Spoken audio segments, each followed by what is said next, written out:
ಎಲ್ಲ ನಮ್ಮ ಸೌಜನ್ಯ ಹೋರಾಟಗಾರರಿಗೆ ನಮಸ್ತೆ. ದಿನಾಂಕ 18/6/2024 ಉಡುಪಿ ಜಿಲ್ಲೆ ಪಡುಬಿದ್ರೆ ಪೊಲೀಸ್ ಠಾಣೆ ವ್ಯಾಪ್ತಿಯ ಎಲ್ಲೂರು ಗ್ರಾಮದ ಸಂತೋಷ್ ಆಚಾರ್ಯ ಮನೆಗೆ ಸೌಜನ್ಯ ಹೋರಾಟಗಾರರಾಗಿರುವಂಥ ಸೌಜನ್ಯ ತಮ್ಮ ನಾನು ಸಂತೋಷ್ ಸಂಚಾರಿ ಸ್ಟುಡಿಯೋ ಸಂತೋಷ್ ರವೀಂದ್ರ ಆಚಾರ್ಯ ಇವರು ಹೋಗಿ ಬರ್ತಾ ಇರುವಾಗ ನಮ್ಮ ಮೇಲೆ ಏಕಾಏಕಿಯಾಗಿ ನಮ್ಮ ವಾಹನಕ್ಕೆ ಬೈಕನ್ನು ತಂದು ಅಡ್ಡ ಇಟ್ಟು ಹಲ್ಲೆ ಮಾಡಿರುತ್ತಾರೆ. ಹಲ್ಲೆ ಮಾಡಿ ನಾವು ಎರಡಿನ ಆಸ್ಪತ್ರೆಯಲ್ಲೇ ಇದ್ದರು. ನಾವೇನೋ ಒಂದು ಪ್ರಕರಣ ದಾಖಲು ಮಾಡಲು ಹೋಗಿ ಆಸ್ಪತ್ರೆ ದಾಖಲಾಗಿರೋದಲ್ಲ. ಇವರ ಹುಚ್ಚನಾಗಿ ಹೊಡೆದಂಗೆ ನಮ್ಮವರಿಗೆಲ್ಲ ಹೊಡೆದಿದ್ದಾರೆ. ಸೌಜನ್ಯ ತಮ್ಮನ್ನು ಬಿಟ್ಟಿಲ್ಲ. ಇವಾಗ ಯಾವ ರೀತಿಯಲ್ಲಿ ಮಾಡ್ತಿದೆ ಎಲ್ಲ ಗೊತ್ತಾಗುತ್ತೆ. ಇವಾಗ ಸಂತೋಷರ ಮೈ ಕೈಯಲ್ಲೆಲ್ಲ ಗಾಯ ಇದೆ ಅಂತ ಗೊತ್ತಾಗುತ್ತೆ.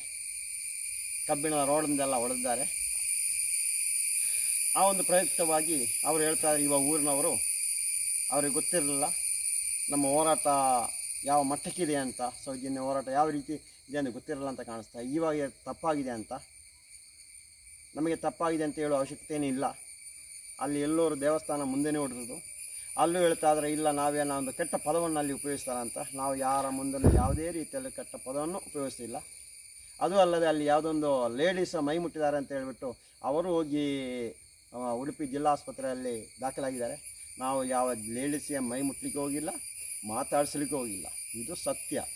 ನಾವು ನಮ್ಮಷ್ಟಕ್ಕೆ ಬರ್ತಾ ಇದ್ದೀವಿ. ಸಂತೋಷ್ ಆಚಾರ್ಯ ಮನೆಗೆ ಹೋಗಿ ಅವರಿಗೆ ಸಾಲದ ವಿಷಯದಲ್ಲಿ ಒಂದು ಸಾಂತ್ವನ ಹೇಳಿ ಬರ್ತಾ ಇದ್ದೆ. ಆತ್ಮಹತ್ಯೆ ಮಾಡಿಕೊಳ್ತೀವಿ ಅಂತ ಹೇಳುವಾಗ ಅವರಿಗೆ ಸಾಂತ್ವನ ಹೇಳಿ ಬರುವ ಕೆಲಸವನ್ನು ಮಾಡಿದ್ವಿ. ದುಡ್ಡು ನಿಮ್ಮ ಕಾನೂನು ಪ್ರಕಾರ ಇದ್ದರೆ ಅವರು ಇಷ್ಟು ಕಟ್ಟರು ದಾಖಲೆ ಎಲ್ಲ ನೀಡಿದರೆ ನಾವೇ ಕಟ್ಟಿಸ್ತೀವಿ ಅಂತ ಹೇಳಿ ಬರುತ್ತೋ, ಕಟ್ಟೋದು ಬೇಡ ಅಂತ ಹೇಳಿರಲಿಲ್ಲ. ಆದರೆ ಈ ಒಂದು ಧರ್ಮಸ್ಥಳ ಗ್ರಾಮಾಭಿವೃದ್ಧಿ ಯೋಜನೆಯ ಹುಚ್ಚುನಾಯಿಗಳಂತ ಹೇಳ್ಬೋದು, ರೌಡಿಗಳು ಇವಾಗ ಹುಚ್ಚುನಾಯಿಗಳಾಗಿದೆ. ಏನು ಧರ್ಮಸ್ಥಳ ಪ್ರಭಾವಿ ವ್ಯಕ್ತಿಗಳು ಮಾಡ್ತಾ ಇದ್ದೋ ಅದೇ ಕೆಲಸವನ್ನು ಈ ಹುಚ್ಚುನಾಯಿಗಳು ಮಾಡ್ತಾ ಇದ್ದಾರೆ. ನಮ್ಮವರ ಮೇಲೆ ಅಲ್ಲೇ ಮಾಡ್ಯಾರ. ನಾಚೆ ಕಟ್ಟುವವರು. ನಾವು 4 ಜನ ಹೋಗುವಾಗ ಬೇಕಿತ್ತು ನಿಮಗೆ ಅಲ್ಲೇ ಮಾಡಲಿಕ್ಕೆ.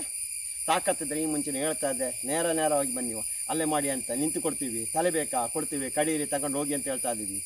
ಈ ಏಡಿಕೆಟ್ಟ ಕೆಲಸನ ಮಾಡ್ತಾ ಇದ್ದೀರಲ್ಲ ಈ ಕಚಡಗಳಲ್ಲ. ಅದಕ್ಕೋಸ್ಕರ 22/6/2024 ಶನಿವಾರ ಸಾಯಂಕಾಲ 3:30 ಹೊತ್ತಿಗೆ ಏನು ಎಲ್ಲೂರು ದೇವಸ್ಥಾನ ಮುಂದೆ ನಮ್ಮ ಮೇಲೆ ಹಲ್ಲೆ ಮಾಡಿ ಹೀನಾಯವಾಗಿ ಬಡಿದು ಬಟ್ಟೆ ಬಿಚ್ಚಿಸಿ ಅಲ್ಲಿ ಕೂರಿಸಿ ವಿಡಿಯೋ ಮಾಡಿ ಯಾವುದೋ ಒಬ್ಬ ಧರ್ಮಸ್ಥಳ ಗ್ರಾಮಾಭಿವೃದ್ಧಿ ಯೋಜನೆ ಅವಳ ಕಾಲಿಡಿಸುವ ಕೆಲಸವನ್ನು ಮಾಡಿದ್ದಾರೆ. ಅದಕ್ಕೋಸ್ಕರ ನಾಳೆ 3:30 ಹೊತ್ತಿಗೆ ಆ ಶಿವನಿಗೆ ಎಲ್ಲೂರು ಶಿವನಿಗೆ ನಾವಿವಾಗ ಒಂದು ಅಭಿಷೇಕ ಮಾಡಲಿಕ್ಕೆ ಎಳ್ನೀರು ಕೊಡೋ ಕೆಲಸವನ್ನು, ಅದೇ ರೀತಿಯಲ್ಲಿ ನಾವು ಯಾವುದೇ ತಪ್ಪು ಮಾಡಿಲ್ಲ, ನಮ್ಮ ಮೇಲೆ ಅಲ್ಲೇ ಆದವರಿಗೆ ಸೌಜನ್ಯ ಹೋರಾಟಗಾರರಿಗೆ ಆ ದೇವರ ಶಿಕ್ಷೆ ಕೊಡಬೇಕು. ಆ ಸೌಜನ್ಯಗೂ ಆ ಧರ್ಮಸ್ಥಳ ಗ್ರಾಮದಲ್ಲಾಗಿರೋ ಅತ್ಯಾಚಾರ ಕೊಲೆಯ ತನಿಖೆ ಆಗಿಸಬೇಕು, ನ್ಯಾಯ ಕೊಡಿಸಬೇಕು ಉದ್ದೇಶದಿಂದ ನಾಳೆ ಅಲ್ಲಿ ಹೋಗಿ ಒಂದು ಅಭಿಷೇಕ ಮಾಡಿಸ್ತಾ ಇದ್ದೀವಿ. ಪ್ರತಿಯೊಬ್ಬರು ಸೌಜನ್ಯ ಹೋರಾಟಗಾರರು ಬರುವಾಗ ಒಂದೊಂದು ಎಳ್ನೀರು, ಒಂದು ಕಾಯಿ ಮರೆಯದೆ ತನ್ನಿ. ಪ್ರತಿಯೊಬ್ಬರು ಒಂದು ಕೈ ಜೋಡಿಸಿ ಇವರಿಗೆ ನಮ್ಮ ಮೇಲೆ ಕೈ ಮಾಡಿರುವಂಥ ಆ ಏಡಿಗಳಿಗೆ, ಆ ಧರ್ಮಸ್ಥಳ ಗ್ರಾಮದ ಹುಚ್ಚನಾಯಿಗಳಿಗೆ ಆ ದೇವರೇ ಶಿಕ್ಷೆ ಕೊಡಲಿ. ಅದಕ್ಕೋಸ್ಕರ ನಾಳೆ ಈ ಕಾಯಿಯನ್ನು ಹಿಡ್ಕೊಂಡು ಹೋಗ್ತಾ ಇದ್ದೀವಿ ಅಲ್ಲಿಗೆ. ಅದನ್ನು ಇವತ್ತು ಸೌಜನ್ಯ ಮುಂದೆ ಇಡ್ತೀವಿ. ನಾಳೆ ಇಲ್ಲಿಂದಲೇ ಇದನ್ನೇ ತಗೊಂಡು ಹೋಗ್ತಾ ಇದ್ದೀವಿ. ಪ್ರತಿಯೊಬ್ಬರು ಬರಬೇಕಾಗಿ ಈ ಮೂಲಕ ತಮ್ಮೆಲ್ಲರಲ್ಲೂ ವಿನಂತಿಸಿಕೊಳ್ತಾ ಇದ್ದೀವಿ.